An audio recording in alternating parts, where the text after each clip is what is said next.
want a revolution. Well, you know, we all want to change the world. You tell me that it's evolution. Well, you know. Thank you, Beatles, right? You all got the gist of that, right? Okay, revolution. Thank you very much. My name is Steve Zalonis, and welcome, everybody. I am the 2013 chair of the World Alliance for Decentralized Energy. Welcome to our annual conference in partnership this year with NECHB, the Northeast Clean Heat and Power Initiative. Thank you very much to NECHB. And welcome. I'm going to just give a couple of quick housekeeping things first of all. Everybody knows what the facilities are outside. Exit strategy, should we need it, is pretty much the exits are out these back doors. To your right and to your left is outside of the facility, and that's our exit strategy if we have a situation. So, a couple of thanks first of all to our sponsors and our associates. We had a lot of great support to get this together this year, which we're very excited about. We have some terrific speakers and panelists. Hopefully, everybody's got a thing of their agenda. We have some really good topics to discuss today. A little bit on the revolution there. I can't help but to say thank you to Christoph Berger out of Germany coming over.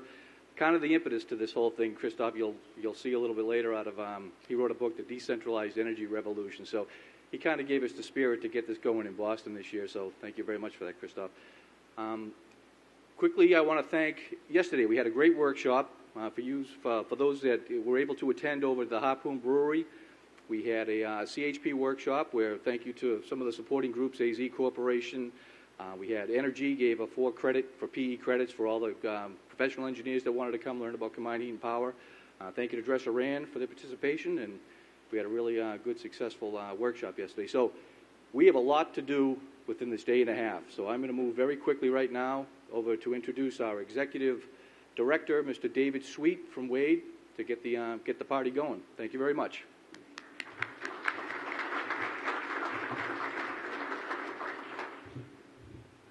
Thank you, Steve. Thank you to the Beatles and all you revolutionaries here. December 16th, 1773, this place really was the home of a revolution. We had a tea party that took place down the road that actually involved real tea, a caffeinated beverage, not the tea party that we've got today.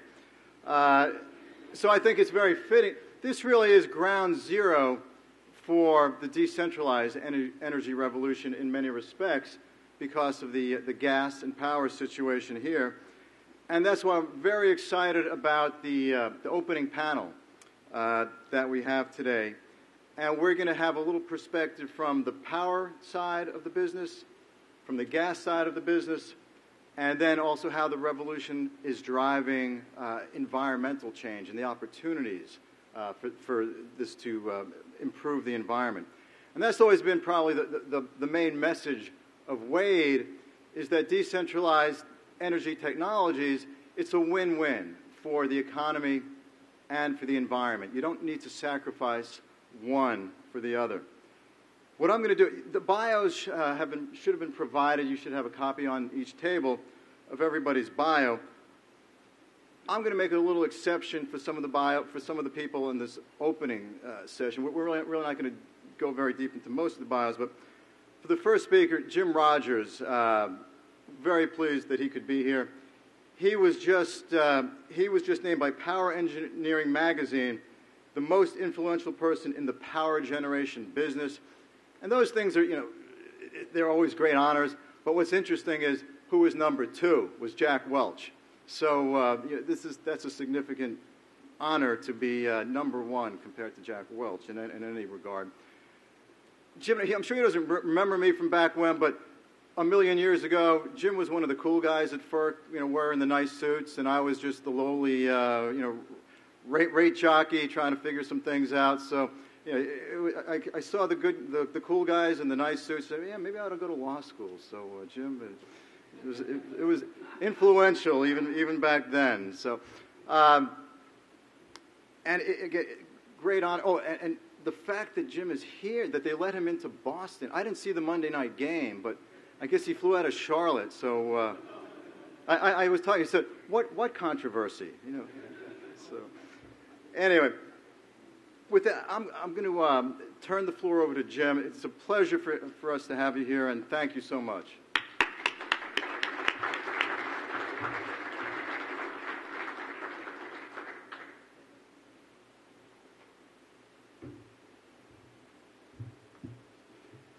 David, thank you very much. Good morning.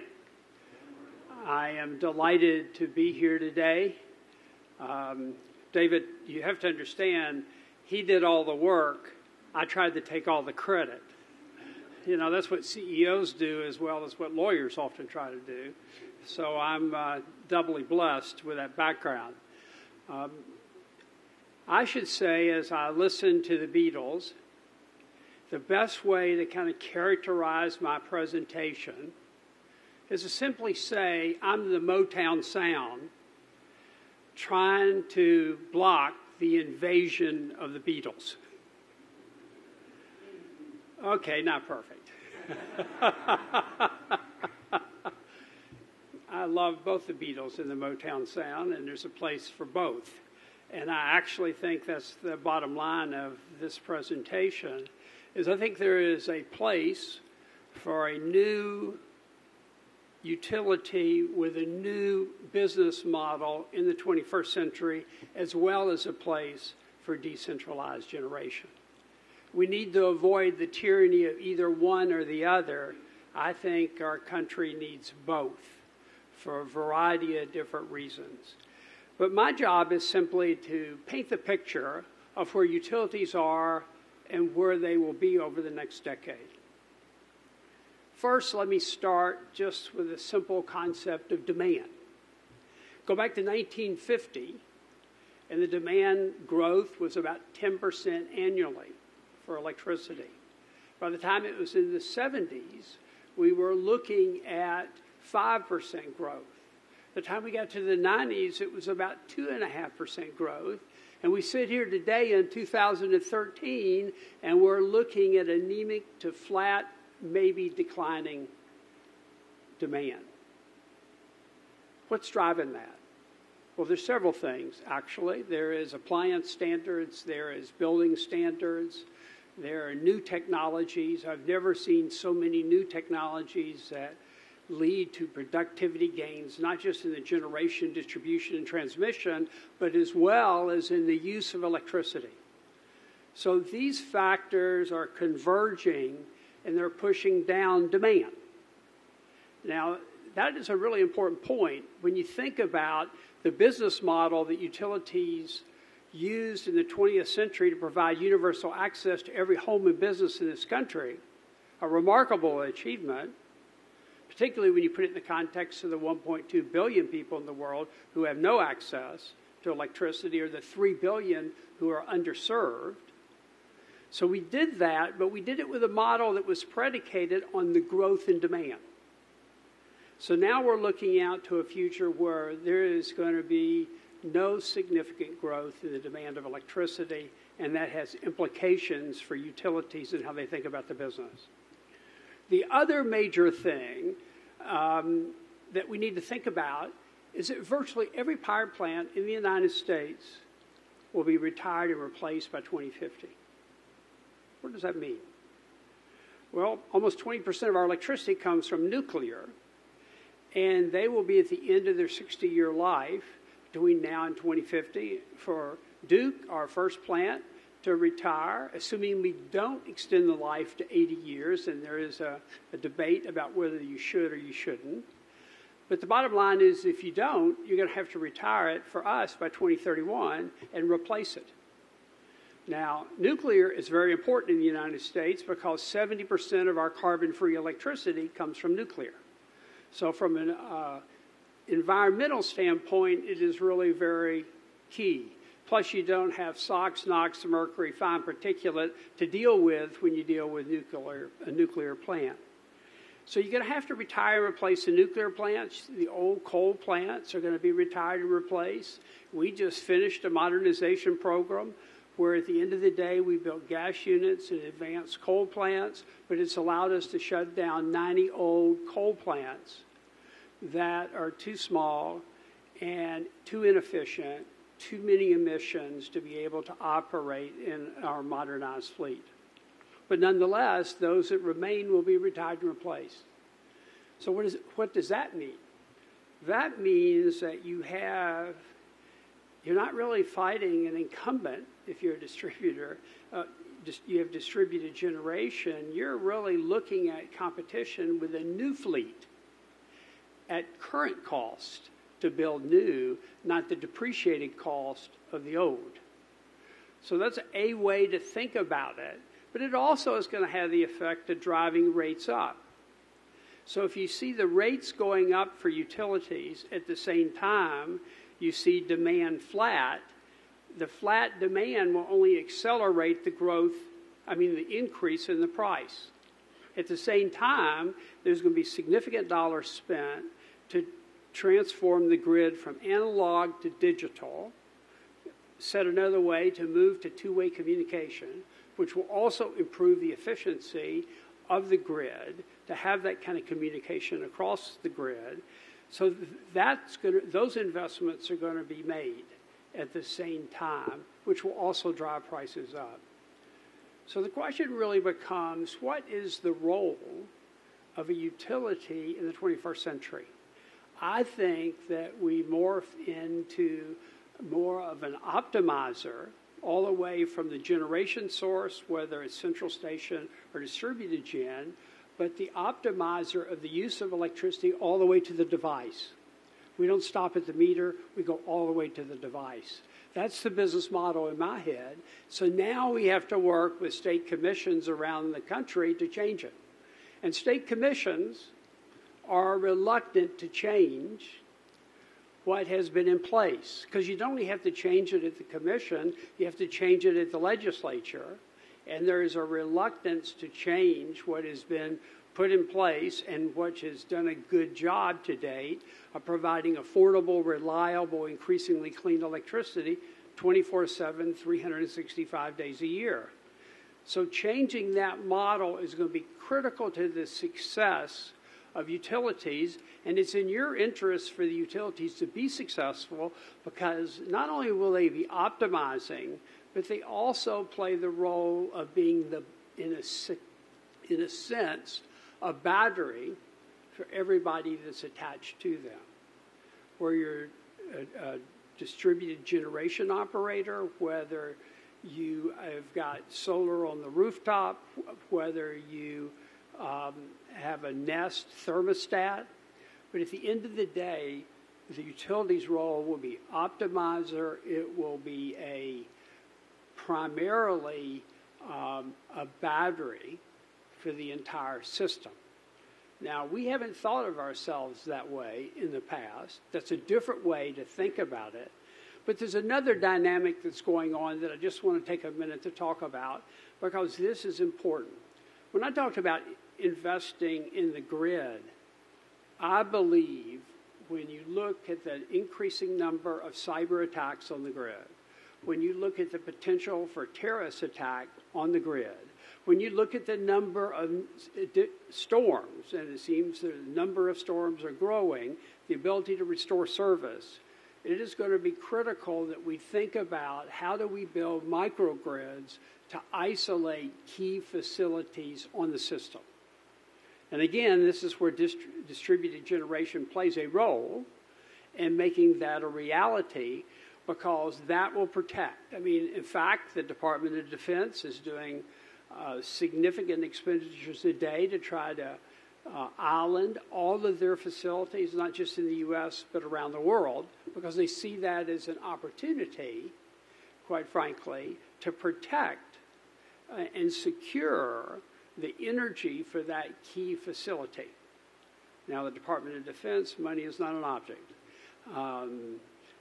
as it might be for manufacturing facilities or other key facilities in the U.S.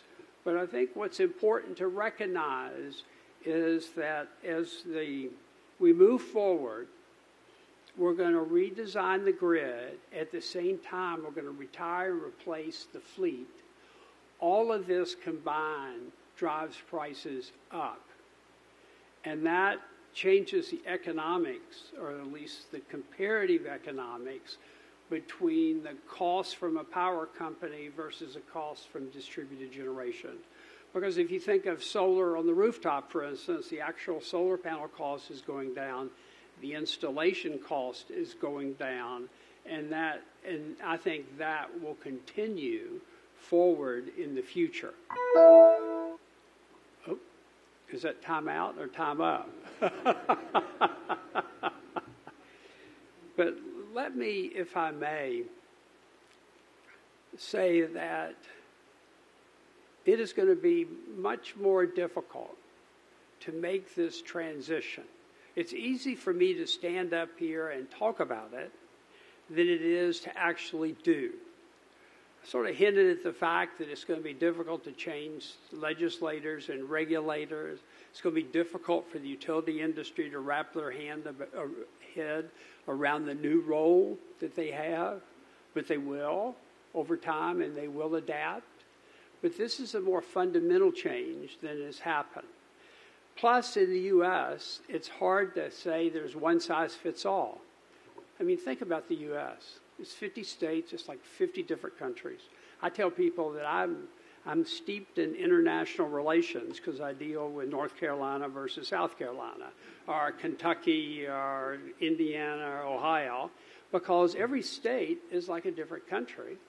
They have different rules. They have different governors. They have different makeup of the legislature. They have different historic precedent. And so the reality is today the market is a muddled hybrid. You have 19 states that have deregulated generation. You have 29 states that have renewable portfolio standards. Virtually all of the utilities in the U.S., except some of the utilities in the Old South, have not joined RTOs or ISOs.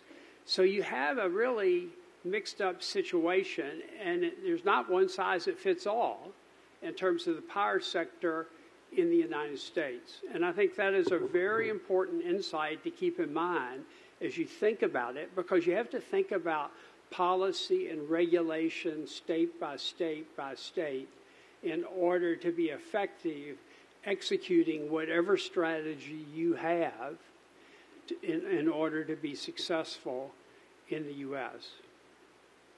The last point I'll leave with you is that, and I've talked about it, you got demand flat, you've got prices going up, you've got utilities starting to rethink what their role is, but they're also thinking in terms of investment. For instance, Duke, we will have almost 2,600 megawatts of utility-scale wind and solar. We have looked to invest in solar on the rooftop companies so that we could participate in that. So I wouldn't be surprised to see utilities moving from their traditional roles, and it's hard for a utility because that's their core business, to basically, at the same time, they're continuing to change and grow their core business to shift to become active players in distributed generation. I think that's a natural move for them to make because in the utility business, it's really an investment business. The more you invest, the more you grow your earnings. And if you have difficulty growing earnings because you have your demand is flat, you can only reduce your costs so much, I think you'll see utilities, while they're still in a strong position, start to move into these other areas as opportunities for growth going forward. So don't think of them just as a competitor. That's a way to think about them. But think of them also as someone who is going to participate side by side in the distributed generation space, because that's going to be one of the few opportunities they have to really grow the business over the next 10, 20, 30 years, along with the growth of distributed generation in the United States. So I'll leave more for the Q&A, but I'm delighted to be here. And quite frankly, I did not see the second half. of the Panthers-Patriots game. I was happy to read the headlines the next morning. Thank y'all.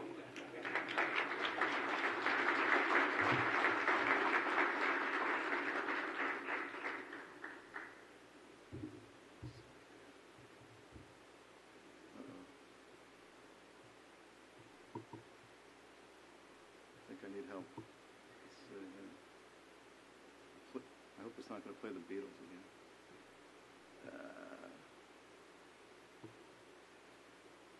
Make your Hello? Assistance? IT?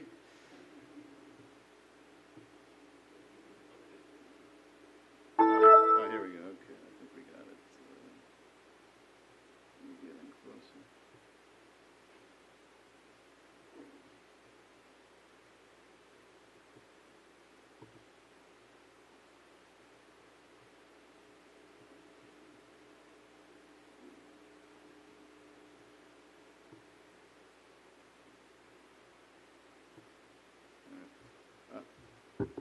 Sorry about that. Our next speaker, we're also very pleased to have with us today. He's a man from New Jersey who tells it like it is. He rose to the occasion during Superstorm Sandy. However, this guy, he's already president. Sorry, Ralph. It's the other guy from New Jersey. Ralph LaRosa, he's the president and COO of Public Service Electric and Gas.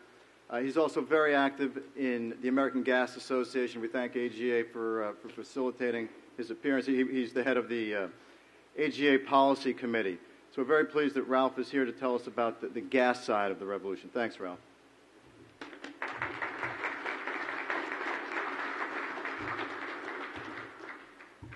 So I was going to make some Patriot remarks, but based upon that introduction, I will just tell you that when you see me introduce Governor Christie before he makes an announcement or there's rumors, that should be a good key for you that he is actually running, because I had the opportunity to introduce him one day before he made his last announcement when he was running for governor. And at that point, he just had me introduce him as an out-of-work lawyer. So if he's a force of nature. I'll leave it at that. So. Great guy, though. Really great guy. So listen, I'm going to try to, I feel like I'm stuck in between a whole bunch of different pieces here. As the president of PSE&G, I'm responsible for both the electric and gas operations.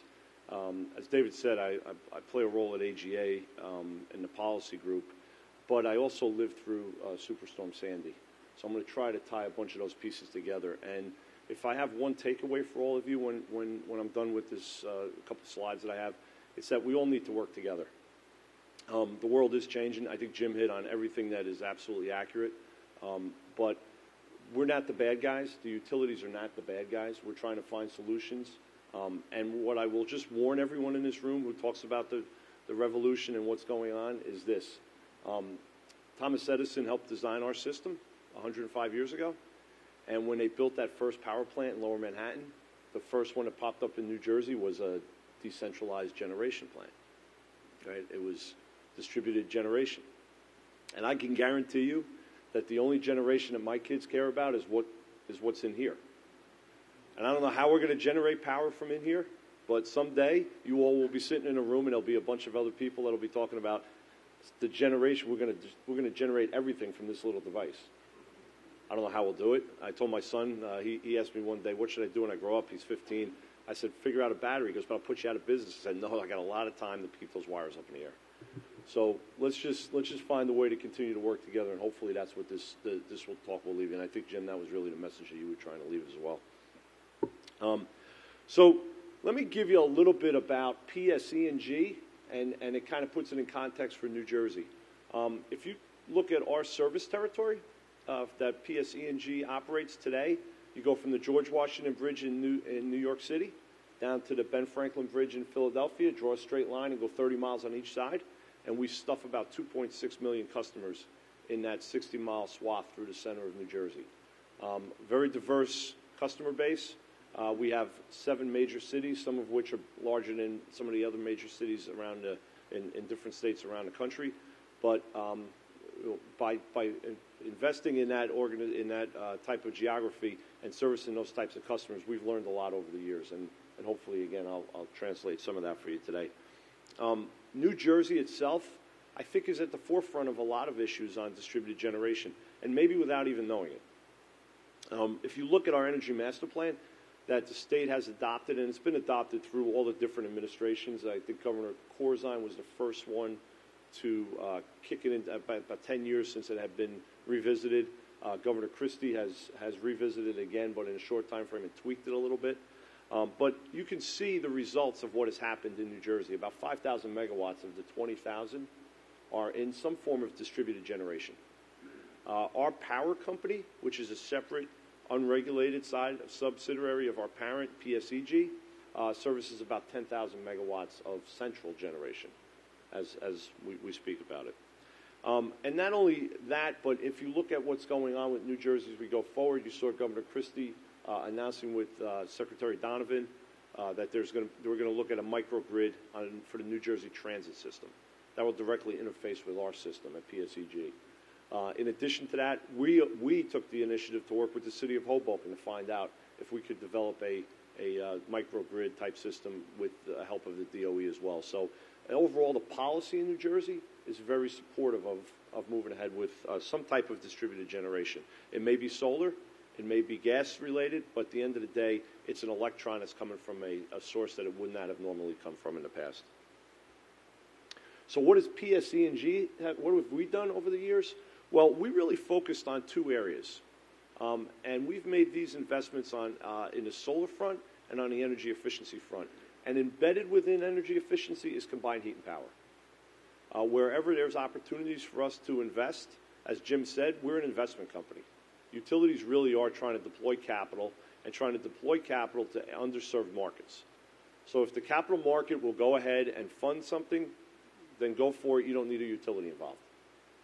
But if there's a subsidy that's going to be involved in some way, shape, or form, we're a good way to attract that capital and deploy that capital cheaply for the consumers.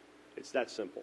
When you think about how the wires were built 100 years ago, it was because somebody couldn't figure out how to bring this electricity out to customers. When the gas pipes were built, it was the same thing. So how did we do that? What was the social good that we were going to bring to everyone? And utilities were formed as a result of that.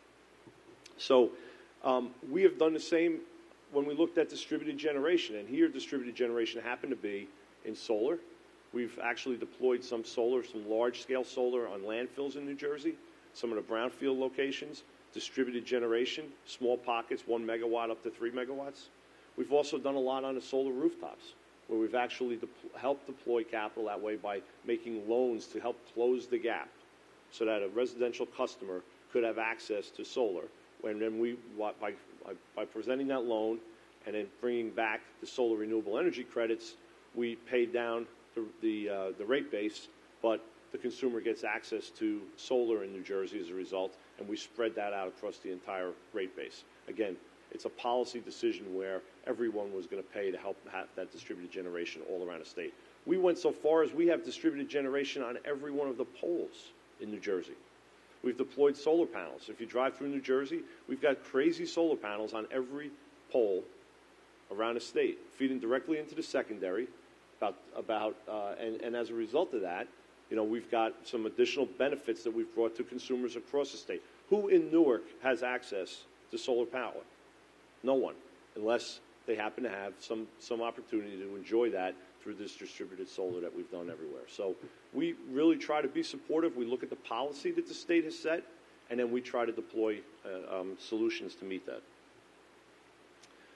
Well, let's turn to what happened about a year ago. I was in a basement in Newark, and the lights went out in our general office. The world changed. For me, for 10,000 people that work at the company. There is no ifs, ands, or buts about it. The way that people think about reliability changed after Sandy came through New Jersey. We are looking for every solution, every distributed generation solution, every centralized generation solution, every solution to keep the system up and running as best as we can. We're building redundancy into substations. We're strengthening some of the pole lines that are out there. We're undergrounding some places where it makes sense. And yes, we're looking for distributed generation through CHP-type solutions and microgrids. Specifically in the city of Hoboken, we're trying to work together to find a solution to put a large gas turbine at the W Hotel in downtown Hoboken. And that then will feed a microgrid in Hoboken that supports my alma mater at Stevens Tech in Hoboken. It will support the hotel itself. It will support the local municipal government, and it will support the Hoboken Hospital. A way for us to create a little microgrid so that the core services that the city of Hoboken needs during an emergency such as Sandy will remain up and running. That small microgrid, it'll hopefully become a microcosm of what we can do and deploy in other places. We want to play a role in that. We're not trying to fight it.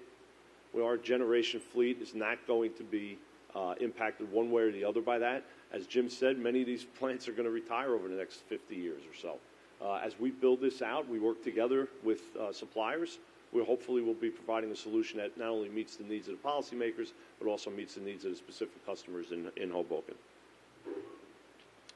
But there's challenges as we move ahead, and we talk about distributed generation.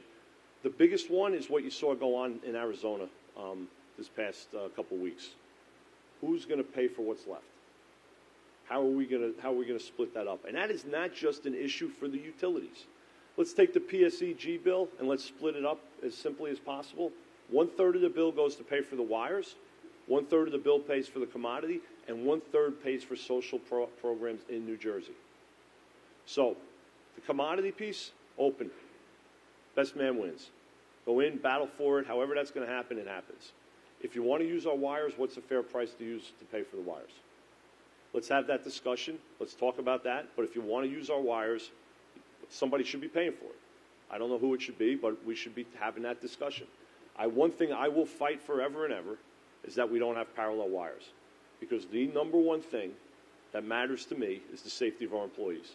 And there is no way, whether it's a gas system, we're having 2 pipes, or a wire system having 2 wires on a pole, that can be done safely for the workers, and we have to keep that in mind no matter what happens. So, if you're going to use a wire, if you need to get from point A to point B, what's the fair price to pay for that? And let's not forget the biggest reason we all have to work together, the social programs that are covered in the utility bills. Those programs are substantial in some states and not as substantial in others. But at the end of the day, there are ways for taxes to be collected, but for state governments, for local governments. Those revenues are very important to those entities. And if we take that away by bypassing the system or full retail rates that are coming back for customers that are in distributed generation, using distributed generation resources, that's going to be a big strain for the governments, and at the end of the day will create tension between anyone who is trying to deploy distributed generation and the politicians that are trying to support it. So we need to keep that in mind, and how we work together on that, I think, is even more important than some of the other conversations that people are having so far. For the gas business, this is great. Distributed generation is great. More throughput, more we can put out there. For the electric business, it's great too. When we stop and look at it, the more reliable the grid is, the happier I am. I mean, when I was down, I'm very fortunate. I don't live in my service territory, either my home or my vacation home. And the lights went out on my 1 week of vacation this year, and there were 3 people at the door knocking on my door within 45 minutes saying, "Can you please call up and find out what's going on?" People are getting crazy about this. My daughter came downstairs yelling about her iPhone. "I didn't plug it in last night. What are you going to do?" You didn't plug it in. It wasn't me. Right? But that's the world we're living in. So the more distributed generation we have, the better. We're happy for that. That's great. It just builds it up. But it's not going to solve everything, and it's not going to solve it overnight. So the more we work together, I believe, the better it is for all of us. So I think we're at a great point here. We've got abundant amounts of gas. We've got a good market. If you look at the forward price curve on natural gas, it's pretty consistent what we're seeing in the out years. I think from an electricity standpoint, a lot of the markets have matured in ways that they weren't 10 to 15 years ago. We've got technology changing everywhere. There's hundreds of solutions in this room. There are 100 solutions in somebody's mind someplace else. It's just ways to improve the reliability. I truly believe that these storms that we're seeing are game changers. If you look back over the last 2 to 3 years, 2 years ago we had a snowstorm and we had Hurricane Irene in the Northeast. Then we had Superstorm Sandy. Look what happened in Chicago this week. Are you kidding me? When did we think we'd have tornadoes and that type of activity going on? And then, God forbid, what happened in the Philippines happens here. 250-mile-an-hour winds on this grid, on this nation's grid, forget it. We've been putting the pieces back together for many, many years. The world's changing. We need to work together to build a better electric grid. I go back to where we started. Thomas Edison had a really neat little plant in Lower Manhattan. It grew. The industry can continue to grow. There's plenty of room for everybody. We just need to work together to figure out how to plan it the best. Thanks.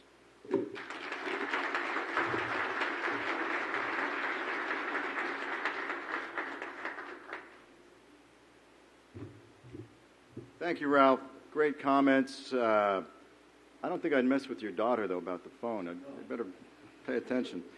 And that's a great lead-in for our next speaker, Eileen Clausen, who's the president of the Center for Climate and Energy Solutions and Strategies for the Global Environment. We call it C2ES, is the way we talk about them in Washington.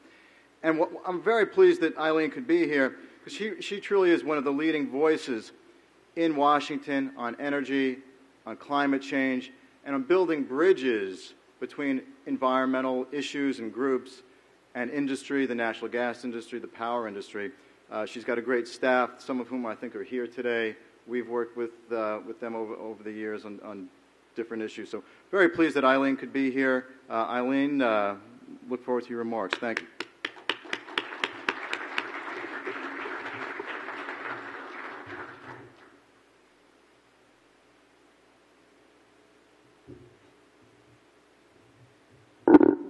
Thank you very much, David. And actually, between Jim and Ralph, everything I wanted to say has been said, so thank you very much. Seriously, we are big fans of distributed energy. We're fans because we think it's good for the climate, basically. The efficiency gains you can get from distributed energy are a real plus. Ralph talked a little bit about Sandy and building resilience. We're doing a lot of work in that space. I think it will end up as a big push for distributed energy because you actually have to have some amount of redundancy here. Over the last year, I think it was 2012, there were 800 extreme weather events globally at a cost of $130 billion. I think there's going to be much more to come, and we're going to have to learn how to deal with it. It's interesting, in the Sandy case, your lights may have gone out, but at NYU, they actually had their heat and they had their lights on. And why did they do that? Because they had their own generator. There's a great book that talks about a hospital in New Orleans at the time of Katrina, and what happens when you have a hospital and all the electricity goes out, and how do you actually cope, and what are the protocols, and how do you deal with that? Well, I think as we see more and more extreme weather events, and I'm sure we're going to see more of them, we're going to have to move to a more distributed system. We did a big report on what companies are doing on resilience. They're starting to see this. I won't say that many of them are that far down the path in their thinking and how they do this, but I think we're going to see more and more of that as we go on. And the last point I'm going to make, which was also made before, is to the extent that we move to solar and wind and gas, we're going to be doing a lot to mitigate climate change. Now, if we replace wind and solar with gas, that's not so great. If we replace nuclear with gas, that's not so great. But if we replace coal with gas, that's really good for the climate. And I think we're on that path here in the United States. We're not necessarily on that path globally. And so there's a lot of work to do, I think, to try to get gas over a large portion of the world where they have it. They're sort of behind us in how they're looking at this. I think that's good for many of the people in this room. I think it's good for the climate. So Well, I'm sorry, I guess I talked for 5 minutes, but maybe that's enough, because I actually think it's better if everybody comes up and we have a conversation about how we can actually move forward on these issues. And I think we're pretty closely aligned here, PSE&G, Duke, and us. And who would have thought that was possible? If only we could replace the government in Washington.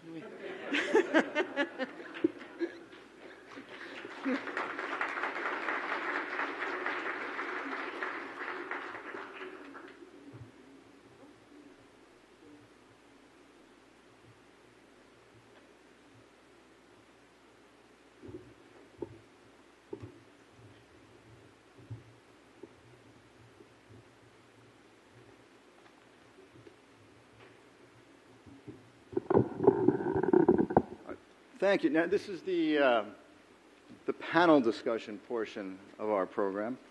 And I've asked Chris Berger, the author of The Decentralized Energy Revolution, to join and help co-moderate this panel. And if I could, I'm just going to ask Chris to just give a little brief comment on the European perspective on the revolution. And that might be something that we might also want to discuss, the implications that it might have for the U.S. Well, thank you very much, David. Let me shortly point out a little bit the motivation of this book, which I wrote together with my colleague Jens Weinmann. It's, we had in Germany the feeling that Germany is trying to forerun a trend towards renewables, and we thought, and when we are talking to the utilities and the energy companies, we wondered whether they really take the decentralized energy generation as a market segment that will be growing and persistent. And we got different answers. And then we decided, well, let's not try to speculate, but we talked to 17 companies within Germany, how they see that market segment, whether it will grow or not grow, whether from a regulatory perspective, what are the hurdles to overcome, and from a strategic perspective, what they need to do in order to participate in that trend. And we had that also in the presentations in there. And so we talked to incumbents, to newcomers, but also to incumbents outside the industry like Volkswagen, who participates in producing CHP power plants. And one conclusion was that there is a decentralized energy revolution, but it's not a big bang revolution. It's a revolution of the million stitches, because many people are involved. It's not only residents with their solar roofs, it's municipalities, it's energy regions that try to become more and more autark, but it's also politicians that see that as a topic to get votes. So if you add up the renewable targets of the different states in Germany, they are much higher than the government targets. And I think that might be a nice introduction, actually, and as a first question is, when I listened to the presentations, is here in the US we have the fracking trend, and this is great for the country and will be cheap electricity prices, and that's very nice. On the other hand, you might see Germany as paying for that revolution. We invested quite 200 billion so far, so you might be willing to leapfrog us and to benefit what we just initiated. So the question for me to those gentlemen would be, when you think ahead of the fracking change, do you try to benefit from the lessons we have in Germany going for a more renewable, decentralized energy production, not only for residential level, but also for industry and also for municipality level? I will start, maybe. How's that? Can y'all hear me? Yeah, wake up. First of all, I appreciate what Germany has done. They have really led the way. But I'm reminded of an expression from West Texas where they say the pioneers get the arrows, but the settlers get the land. And so the Germans have been pioneers in what they've done, and maybe it's a little bit of theology trumps economics, but they have set the way forward. But what it really allows us to do in the United States, and as I said a few moments ago, we are there's not one size fits all across the 50 states, varying from every state. But I think what we've learned by studying, and actually our company actually did a study, asked an independent company to do a study of Germany to say, well, what lessons can we learn from what was done there to help us be more effective and more successful at the deployment of renewables in the U.S., because we think there's a certain inevitability when you see the falling price of installation, the falling price of solar panels, and the falling cost of utility scale solar, which is down to about $1.40 a watt. So you see a significant drop in the prices. The question is, how do you operate your system in an effective way and integrate all this intermittent or variable sources into the system? And that's what we spent time studying and learning, because that was one of the issues that kind of evolved there. But we've been blessed in the United States with all this shale gas. We've almost achieved the Kyoto Protocol level of emissions in the country. As a country, we're back to 1992 levels, even though the economy is up significantly, much bigger, number of people much greater, and yet we're back to 1992. And this is driven predominantly by the shale gas. Now, the recession played a role in that, of course, but the shale gas has been the real driver. It has bought us time to allow for the deployment of renewables, but at a much lower price, because as you wait and you see the price come down in Germany, and you look even in the U.S. how the prices have come down over the last 3 or 4 years, you'd much rather, from a customer perspective, be installing it now than 3 or 4 years ago, given the prices at that time. So I think it's a timing issue, it's an economic issue, and I think we need to find a way to get it right as we deploy more and more renewables in the U.S. Can I ask you a question? Can this be a real conversation?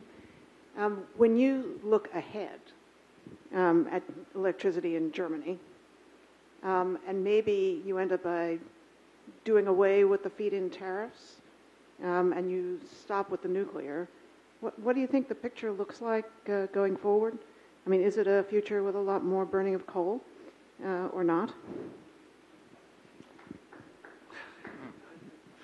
We have lots of coal resources, so we rejuvenate the whole industry. Actually, I think not. I think from a societal perspective, we have a common view that the idea is to have a renewable, cost-efficient energy system. And if we look at this moment in time, and we might debate that, depending on how the levies might change in the future, but at this moment in time, the Germans are willing not only to pay for Greece, Portugal, but also for the energy transition. If I look in the future, what are the critical issues? The first critical issue right now in the coalition discussions is how to distribute the burden of these feed-in tariffs, because we have the photovoltaic users that free ride because they don't pay for the grid interventions. And we have also states, basically Bavaria, a rich state, who is benefiting from the feed-in tariffs because, as you know, most of the photovoltaic installations in the world are in Bavaria because it's such a sunny state. Secondly, we have an issue of whether we will strengthen our transportation grid to connect the offshore wind farms to the south of Germany, where the biggest energy consumption is. And on the other hand I think even if we would want to do that, that takes, 10, 20 years to build. And in these 20 years, we will have much more decentralized energy regions. So there will be huge sunk cost involved in that. A third thing is, if you look at the German municipalities, we have about 800 German municipalities who generate their electricity for the region. And they see that as an opportunity to reposition themselves. So when I drive, I'm living close to Berlin, I drive to Potsdam, and I see this huge wallpaper, 100% local renewable energy. And the people are willing to pay for that. So I think we might, as you said, there might be a timing issue. We don't know when it will come. But I think there will be a much more decentralized network. There will be still centralized energy generation, no doubt about that, especially for huge cities. But I think we are moving in that direction. And if I'm talking to the managers of our utilities, where their share price plummeted by 75%, I always tell them, if you are able to learn from that experience, I think that's a great deal for internationalization, because there will be so many markets you can try to foster the lessons learned or to use the lessons learned from Germany. Yeah, I think the lesson that we should be applying is which filter do you want to apply first from a policy standpoint. If you look at what you just said, the key thing, Germany has decided to pay for Portugal, Greece, and renewable energy. That's the policy, right? That's the decision that was made. In the United States, are we willing to say that, or are we just willing to say this generation source is something we don't want to use, whether it's coal or oil or something else? And what above it, what gets above that line, go based upon the best economics. You've chosen to put the line here at renewables. That's a policy decision. So I think teeing that up as to what filter and how it gets applied is the key, and then let the folks figure out the best solution. Although I think it's not clear to me that we can ever come up with a national solution, so it may be, back to your point about 50 different state solutions, which makes everything much more complicated. It gets very complicated when you have a marketplace that is not statewide. So when you have the RTOs that Jim mentioned, which are regional RTOs, and you have different policies in the states, it becomes almost you really can't compete across those state borders. So, when you have a national policy, the decision's easy. When you have these individual state policies with an interconnected grid, it becomes very complicated, and then you become a pioneer because you get the arrows.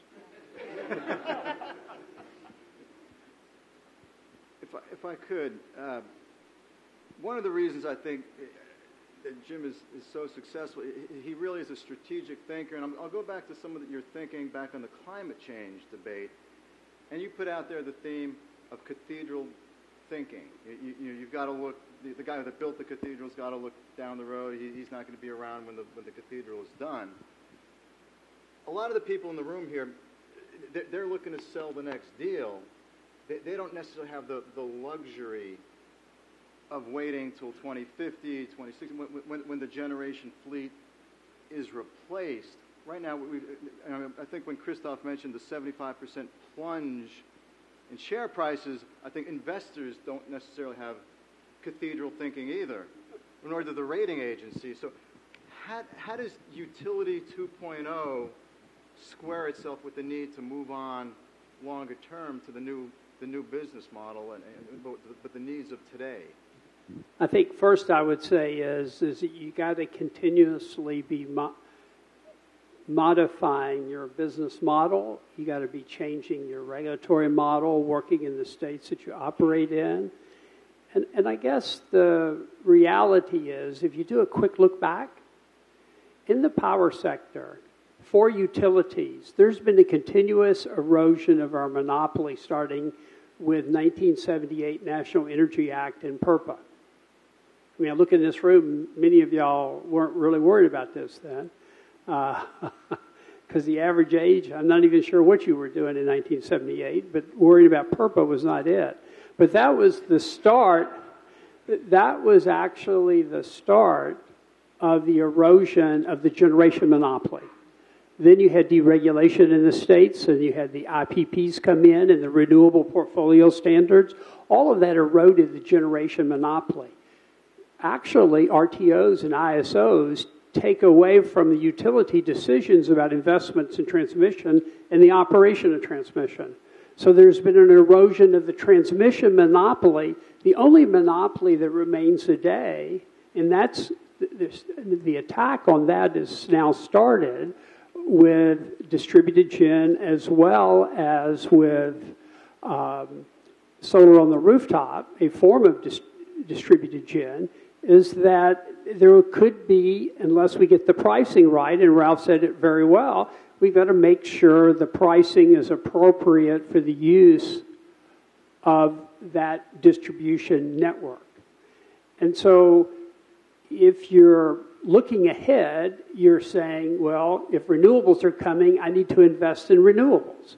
If you're looking ahead, you're saying, well, maybe I need to invest in companies that do solar on the rooftop. Or I need to invest in CHP type of operations. So it's a redeployment of capital to match the changes in public policy. And quite frankly, that's what utilities have done forever, is we've raised capital to carry out public policy. And in fact, as we see the policy change on the state level, on a national level, we need to be allocating our capital to match up with the changes in public policy. Or maybe I'd go a step further, we need to anticipate where those changes are, help shape the changes, and be an early mover in terms of investing into the new areas.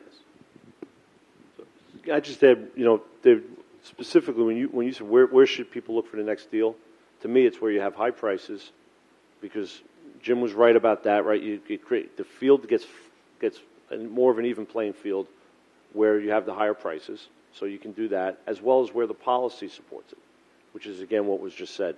And I'll just give you a heads up. Come to Long Island. PSEG is going to be taking over the responsibility for the LIPA grid. The New York State is out actively talking about Utility 2.0 and an opportunity there. Prices are high in Long Island. Bring a solution that comes in at 10 cents, you wind up getting business. Right now the price of electricity is about 14, but that's all in, right?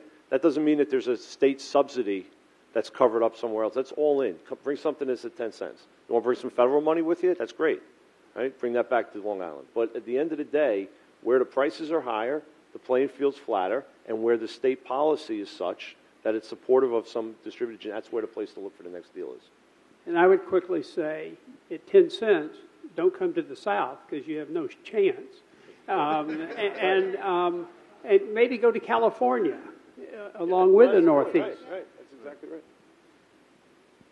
That's a great point. And it's going to be, it seems like it's going to be incremental, and it's, again, as you said, not one size fits all. And I think that's why we're here today, because we do have that spark spread that does foster that revolution. But let me switch gears a little bit on the climate side. And Wade works internationally, and we've got people here from a number of different countries. Certainly the climate debate is something that maybe has been led more from outside the U.S. Eileen, just in terms of the potential for natural gas and distributed power to play that global climate solution. Well, let me first talk a minute about sort of the state of the U.S. and then maybe where we are globally. The biggest thing that will happen in the U.S. will be the EPA rules for existing power plants, Section 111D of the Clean Air Act. The schedule that the President put out would have EPA propose a rule next summer and go final a year after. And I have to say, having once been a regulator at EPA, I can't imagine how they could do it in that amount of time in a thorough and thoughtful way. Let's put it that way. It's very challenging, and I don't think they're at a point now where they have a clear idea of the way in which they're going to proceed. But in terms of climate policy, that's it in the U.S. on a national basis, which isn't to say that California isn't going to move ahead. The RGGI states in the Northeast and the Mid-Atlantic have just done some rethinking. The renewable portfolio standards withstood all the attacks of the last year, and I think they're there to stay. So that, plus the availability of natural gas, will really be what, in my opinion, changes the picture across the U.S. Globally, the picture is actually not that great either. There are ongoing negotiations under the Climate Convention.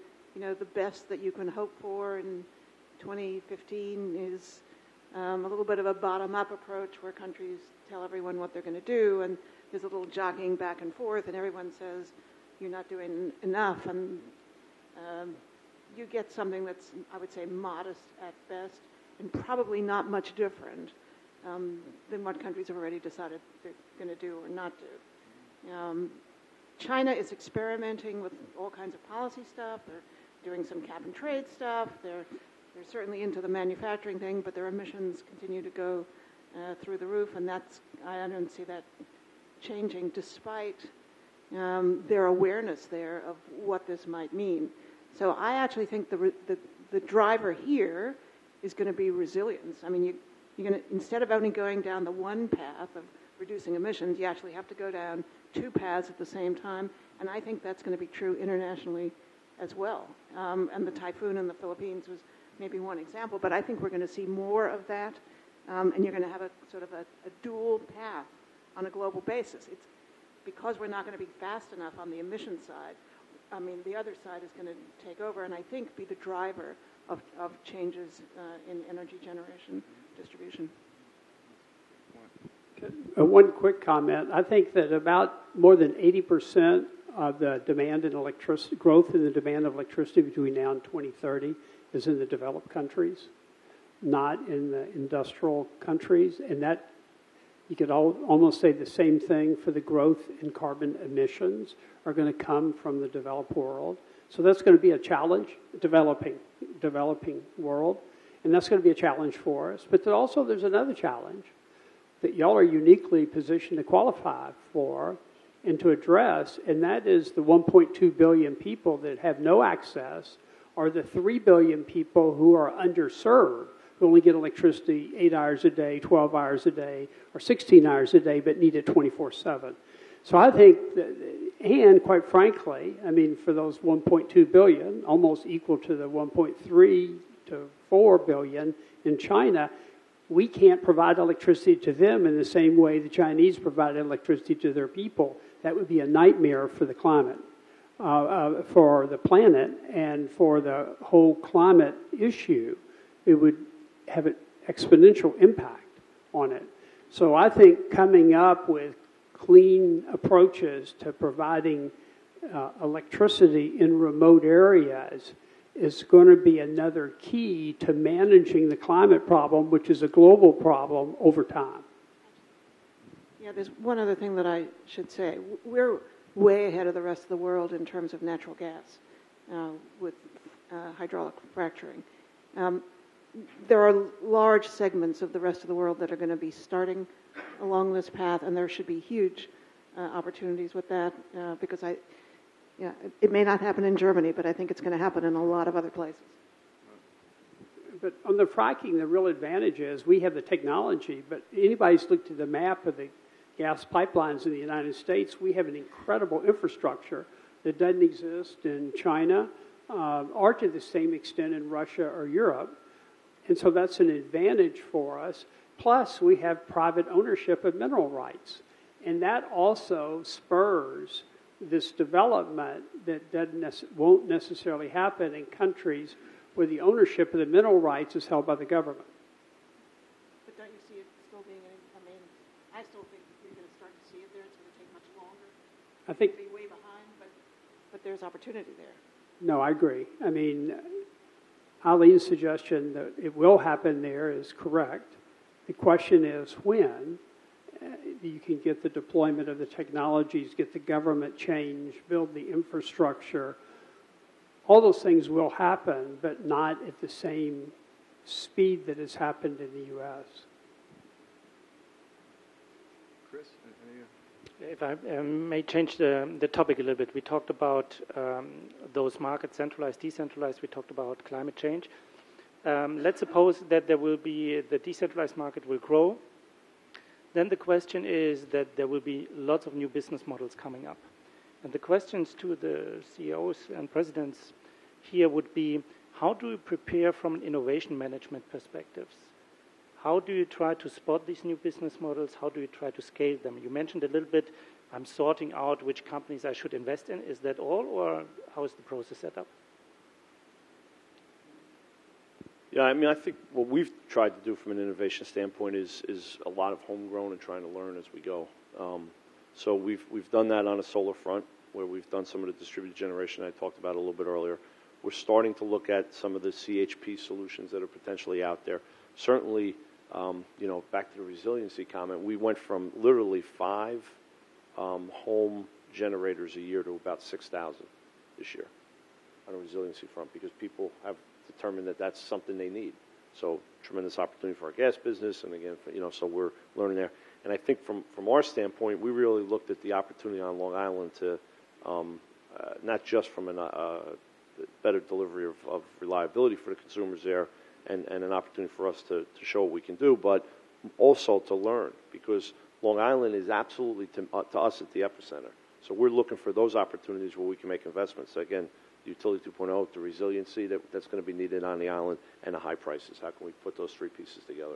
So we're trying to learn as we go, and not necessarily investing in companies, but trying to build ours as we go.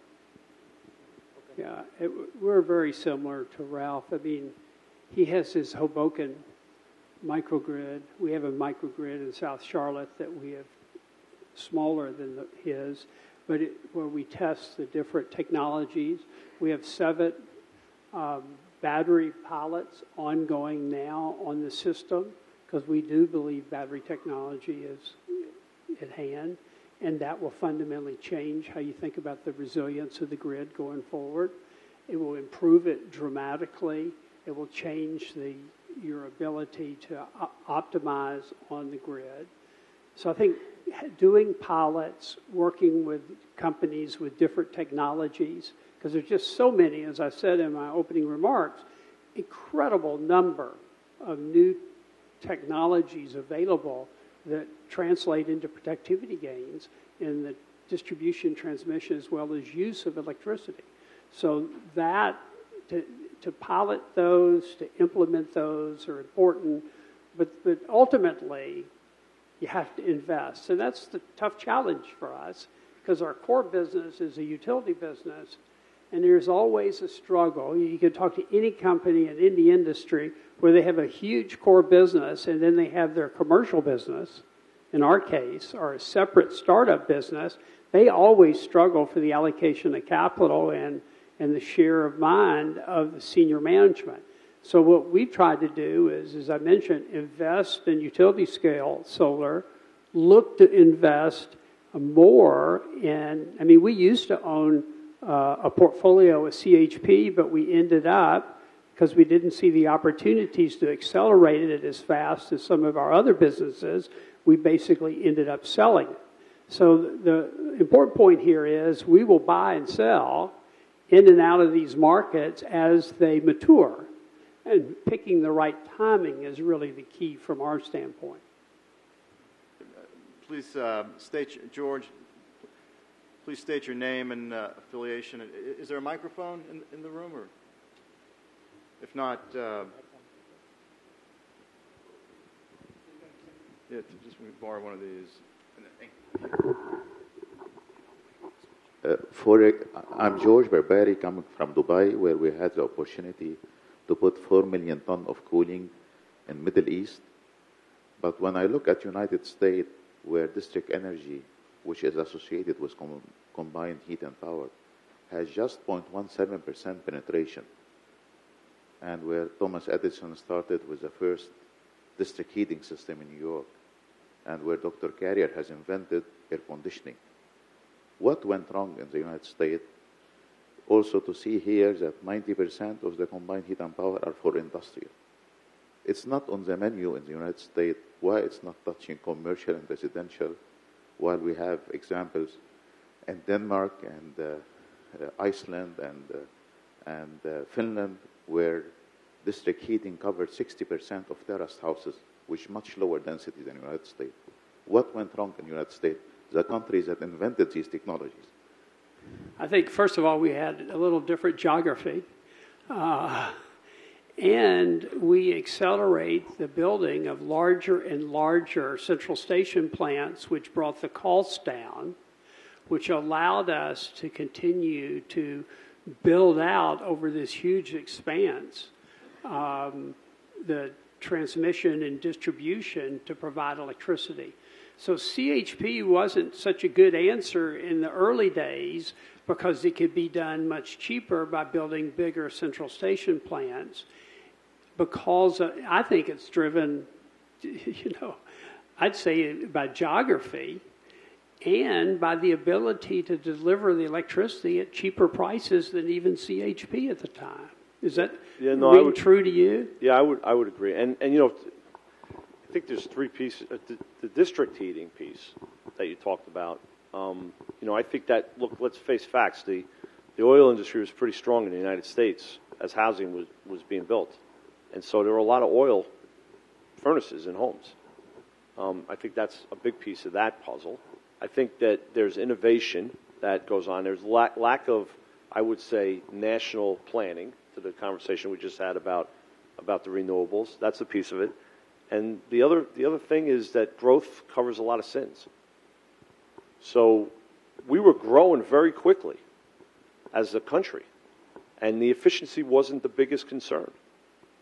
So when you have growth going on the way that the United States had it, it covered a lot of sins. So now we are looking for those more efficient solutions, and whether they become combined heat and power, whatever the piece is, I think we're going to see more and more of that being the focus rather than the quick growth that we've seen in the past.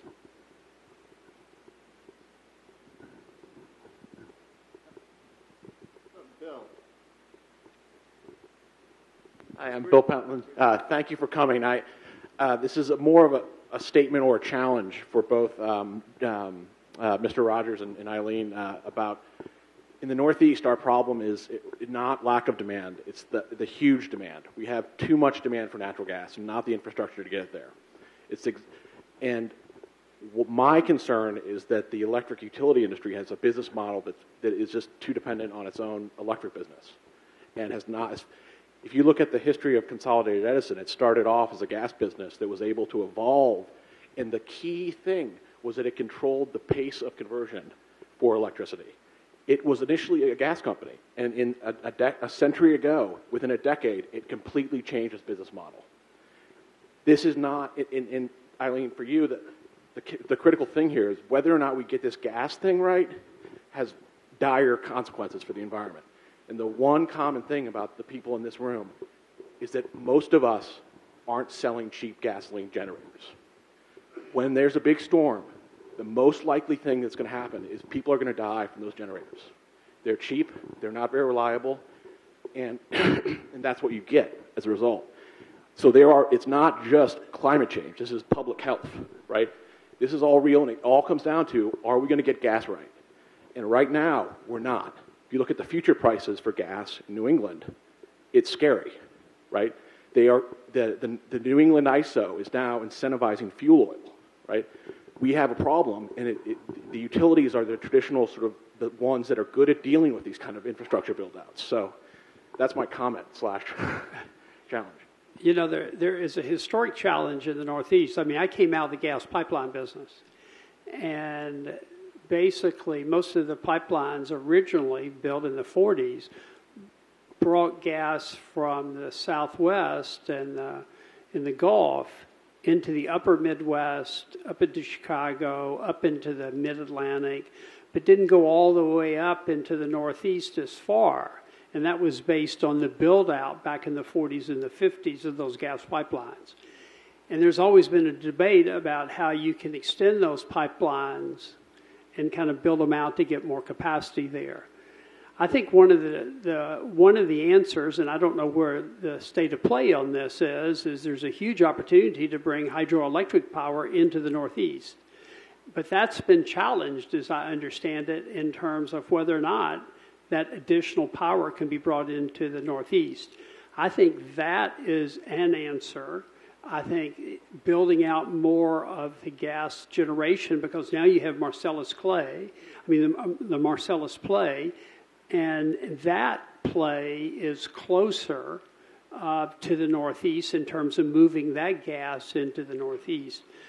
So I think the challenge is to bring hydropower from Canada. I mean, the solutions are hydropower from Canada, notwithstanding the attempts to block it, and trying to beef up the pipeline infrastructure up in the Northeast. The North, and Jim, since you came out of the pipeline business, you know this better than I do, but the pipeline business is point to point. So there needs to be a customer on the other side who says they are willing to pay for that transportation. That customer could be the utility, or if we're going to subsidize that line, to your point that you want to get it right to bring more supply in, regulators could step in and change that model, right? But that's a policy conversation. The way it's set up right now is that there needs to be a demand, a customer demand from a price standpoint to pay for that pipeline. So it's a pure market play at this point. If there's something else that we want to bring in, that's a policy conversation that folks have to have. Is that fair? Yeah, I mean, I think the other problem is the markets here, the power markets are competitive. There isn't even a significant capacity market to allow the building a new generation in the region. I mean, no one, I think PJM has a 3-year capacity market. Nobody in their right mind is going to build a nuclear plant or build a gas plant, a combined cycle plant, with a 3-year capacity market. So I know the UK is struggling with looking at 10 to 20-year capacity markets because they want to build nuclear in the UK. I think to have additional capacity built, whether it's using gas or in this area, which also kind of leads to the building of additional pipelines, because you can make a commitment, it's going to really require PJM to change their capacity market requirements. Let me just add one thing here. I think the role of the regulators at the state level is enormous, and the need for educating the state regulators is enormous, whether it is on the resilience issues, and sometimes here the insurance regulators are the same as the energy regulators. I don't know if that's true in the Northeast, but it is true in many places. So you can get insurance companies who can't properly price their insurance. You get energy regulators who are reluctant to see sort of some of this stuff done in the way that, let's say, from a climate point of view or from a business point of view, looks like the best thing. So I actually think there has to be a huge effort to deal with the regulators at the state level. So sorry, another challenge for you.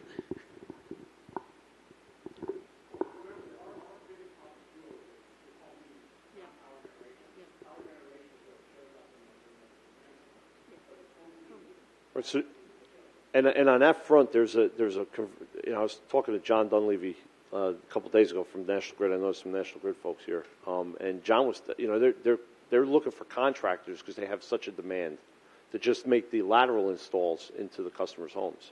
So that's happening. The conversion's happening because the price points and the price signals are sending that to the customer.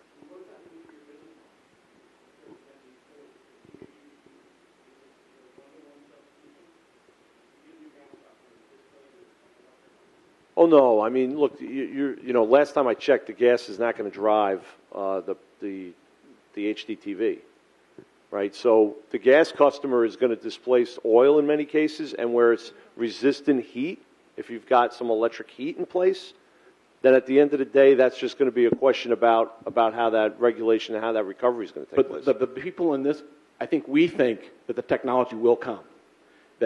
And if the gas price, if the commodity prices are structured the way they are today, there will be an incentive to disintermediate, as Mr. Rogers said. But that's fine. But then the question becomes: do you want the wires? Look, at the end of the day, you need an electron, whether you get it from a generator on the side of your house, or you get it from a generator someplace else. Is going to drive that decision. The question is: do you want both for backup?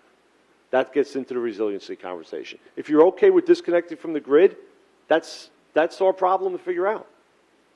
That's the business that we're in. But if you want to have both, that's okay. We just have to figure out to my point earlier, how you're going to pay for that wire as a backup. Right now, people are paying Kohler and other suppliers. That happens to be the one in my house, but for the generator, right? So that was the decision that I made to pay the extra money for the generator. People have to make a decision if they want the wire as a backup. If they go, because the price signal, to your point, is such that they can just generate at their house. But if they all did that, would you still pay the same dividends? Would you still have the same capital ratios? I mean, is the utility model built on the electric business? I don't look. I don't want to monopolize the conversation. I don't believe that it is. I think that there's a long-term plan for investment. It's not built on the electric. It's built on investment. Jim hit on that. We're investing in solar panels on poles. because that's what policymakers want. We are here to supply, to satisfy the policymakers' desires around the energy world. That's what we're here for. Another way to think about it, we're a combination company also. I mean, we have gas distribution customers. We make a lot more money off our electric business than we do our gas business. It's just the way it plays out. Even though gas distribution companies have a higher multiple in the market than power companies because of the stability of their earnings stream, it goes more to the beta of their earnings stream than it does to the growth. The power sector has much more growth than the gas distribution sector.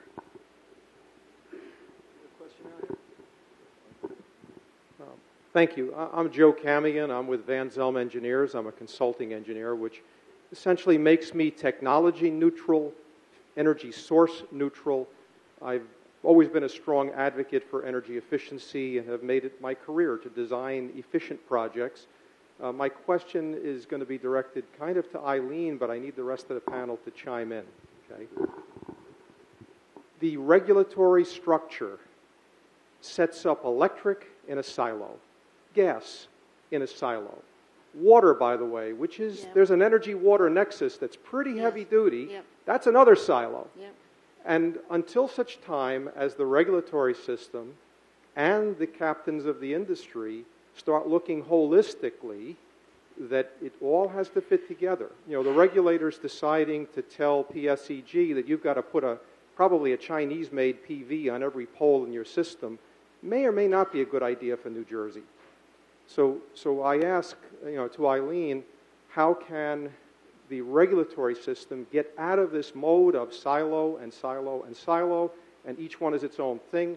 Electric is the value proposition. Everybody runs for the electric because that's where the money is. And in the good old days of capitalism, it's follow the money. One thing I'll just say, and then I'll let Eileen talk. Jim, I want to congratulate you on taking the stand you've taken on shale gas.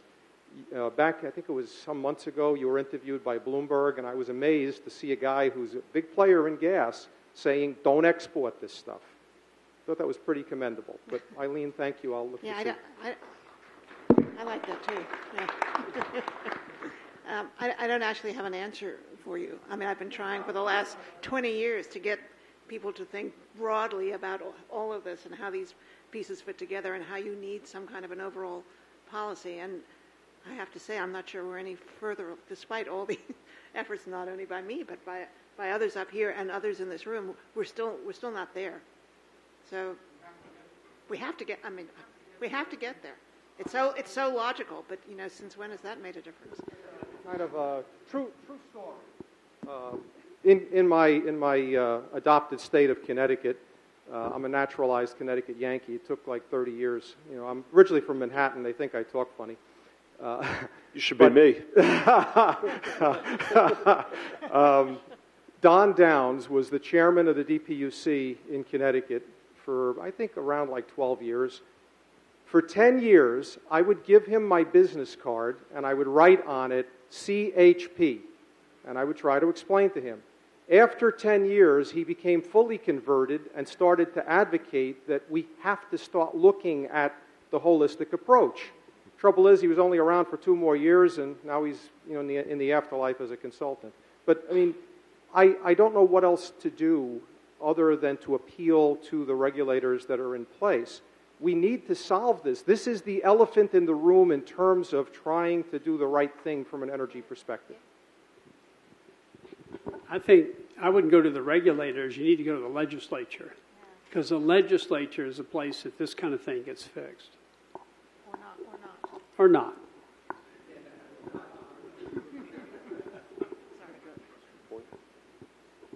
So that reference to the elephant in the room has nothing to do with Ralph and Chris Christie, though. Forget it. Not in the Time magazine. No. There was the Time magazine cover. Sean had a question. Seeing as we're Sean Coda Lake Road and Company. Seeing as we're in New England, this is a New England ISO question. For politics and air emissions, we have 2 big power plants that are shutting down. One is Vermont Yankee, which I live there part-time, so it's a wacky state, it's wacky reasons.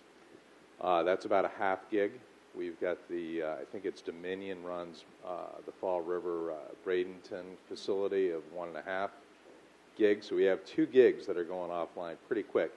And as all business planning, the question is, what is it going to, and what is the timing? And when I heard that the New England ISO was actually doing forward contracts for heating oil to make sure that the grid's going to have enough supply, I get really nervous. So I was curious as to, for this short time window, what's going to happen?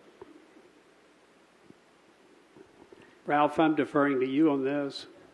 Yeah, I mean, look, the conversations that you hear, and that's what I can only tell you is what I hear, is that there will be a lot of backstops put in place to mitigate any rolling outages, and that's really what you're dealing with here. I think the gas supply is, the gas industry wants to deliver gas, so it gets back to when is the market signal going to be there, when are folks going to be willing to make those payments. And then from an electric standpoint, there's the reliability question that's out there. And, you kind of wrote off half a gig to just, well, that's the way it is in Vermont. But those are the decisions that people are making when they make those decisions. That's the unintended or intended consequences, is that we have to do some things, such as procure oil, because there's no other fuel supply. Let me just say that from a climate point of view, we actually need those nuclear plants, and I think we need them on a global basis because, I mean, forget things like the 2-degree goal and stuff like that, because we're never going to make that. I mean, that's pretty obvious. But if you even want to be modest in your goals and in trying to actually deal with the climate, you actually need nuclear. You can't replace it all with solar and wind. You're going to replace it with fossil, and you're going to go in the wrong direction. So I'm so sorry about what's happening up here and what happened in Germany too. If I could just follow up, and since we're the World Alliance for Decentralized Energy, there is a play for decentralized nuclear, small-scale modulars, and some systems are looking at these. I mean, we've had decentralized nuclear for years here. It's just all floating at sea.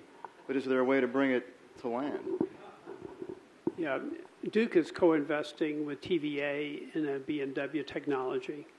I was at the World Energy Congress and met with a guy from Tsinghua University, and they've had a small modular reactor that they're now building. So I think the Chinese are going to scale small modular reactors. I mean, they're building 20 nuclear plants, but they are going to scale the small modular reactors. And I think they will play a role. And if you go back to my earlier comment, if every power plant is retired or replaced, more or less, by 2050, 2060, if they're all retired and replaced, there's enough time for small modular reactors to be developed, commercialized, and deployed at competitive prices. So I think if I had to, I don't think I'll live to 2000, well, I might. My great-grandfather lived to 104, so I have a shot. But if I'm here at 2050, my bet is you'll see small modular reactors as part of the mix in the U.S. as well as around the world. We're in the same place. We're working with Holtec. Our power company is working with Holtec to try to find the solution as well. So we think the same. It's just a matter of how we get there and how quickly we can get there.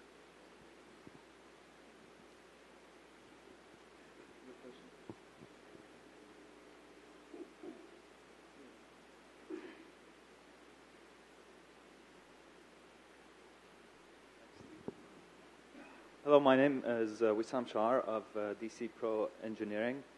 I used to work with George in the Dubai office, and now I'm based in Montreal. I really like the comment made on, the holistic view of energy, and I wanted to add something on the technical side, and I think it's something really important. From an energy perspective, in terms of generation, any energy generation process starts with the thermal side. and then thermal is changed into electricity. On the consumption side of things, more than 50% of our consumption is heating and cooling, and not electricity. So I think, that was just a comment I wanted to make, that if we want to look at energy, it should be, on a bigger scale, an umbrella view. And I'd love to hear any comments from the panelists. All right, so I'm gonna try to draw a parallel analogy. It all starts with the end use, right? So what's the end use, and what's the best way to bring that supply to the end user? So next month we've got the joy of hosting the Super Bowl, and you all remember what happened last year. And so we're a little worried about making sure that the lights stay on. That was a momentary interruption that Entergy had. For those of you who understand, that side of the business, right? Momentary. Went like that, the power was back on immediately. The problem was the lights had a cycle. So you had the 13-minute, 14-minute cycling of those lights. So the end use that we're trying to solve for right now down in New Jersey is keeping the lights on constantly throughout. There's multiple solutions for that. And it's going to come down to the economics. One is you can replace the lights with GE and Philips have products that are quick strike lights. On and off immediately. They're expensive at the stadium level. There is an opportunity to stay on our grid, but momentaries happen. So do we want to take that risk? Or, I'll let you in on a little inside information. There's conversations going on around distributed generation around the building. Distributed generation in MetLife Stadium. Now, for those of you that are technical engineers in there, to get back to your point, what do you have what's the concern with distributed generation of 4 separate banks of lights? They're not going to be on the same cycle. HD TV needs everything on the same cycle. We would have had a Super Bowl with flickering lights for everybody who happened to be watching it on TV if people didn't step in and look for that technical solution. So I think the point is you got to step back and take a look at holistically what are you trying to solve for, and then bring that technology. There's lots of different solutions to get there. What's the best thing for that customer? In this particular case, we have to ensure that every light is on the same cycle so that the HDTV picks up the right signal. Great point. One last question I think we've got time for. Hi, my name is Ben. I'm a graduate student studying energy policy at the Fletcher School. And I'm really happy to hear how climate change has been such a prominent topic in this conversation. And we all know that natural gas has huge climate benefits over especially coal. But we also know that it has a lot of potential environmental risks. So my question for you 4 or 5 is, how can policy be used, or is policy the best tool to mitigate these environmental risks, or is there another option? Or do we think there's no risk with fracking? I would first say that, of course, policy plays a key role, but building a consensus with respect to climate in Congress, impossible. It's actually almost impossible to build a consensus on anything in Congress. So I don't think policy is a solution. There might be regional solutions or state solutions. But my hope is really in the innovation of new technologies. I mean, shale gas was the greatest example of innovation. And it wasn't done by a major oil company. It was done by an independent, not a big guy, a little guy. And they were stubborn enough. They stuck to it. And they actually repurposed technology that was developed by our government to hunt for Russian subs during the Cold War. So innovation, new technologies, that to me is going to be the driver, because what shale gas did is they changed the paradigm in Washington and across our country. The historic paradigm was to be cleaner, it had to be more expensive. Now they prove that it can be cleaner and cheaper. And that's where technology plays a great role. If you can innovate so that your solution is cleaner and cheaper, that's a winning hand. And that's what shale gas did. And we need more of those kind of innovations in this country and around the world. Yeah, Yeah, and let me just say, there can be government action, some at the state level or even at the local level. But I certainly agree with Jim, at the national level, forget it, and forget it for some time to come. I mean, I don't see it changing that much. So really, it's the private sector that is the lead on almost all of this, particularly in the U.S., but even in other parts of the world.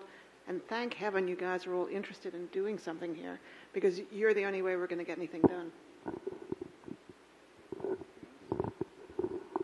Any closing comments for the good of the order here?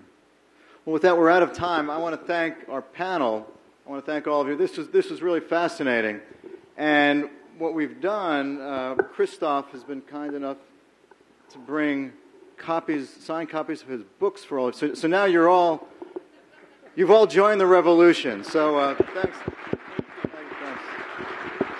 With that, we've got a half-hour break. Grab some coffee, and we'll see you back here.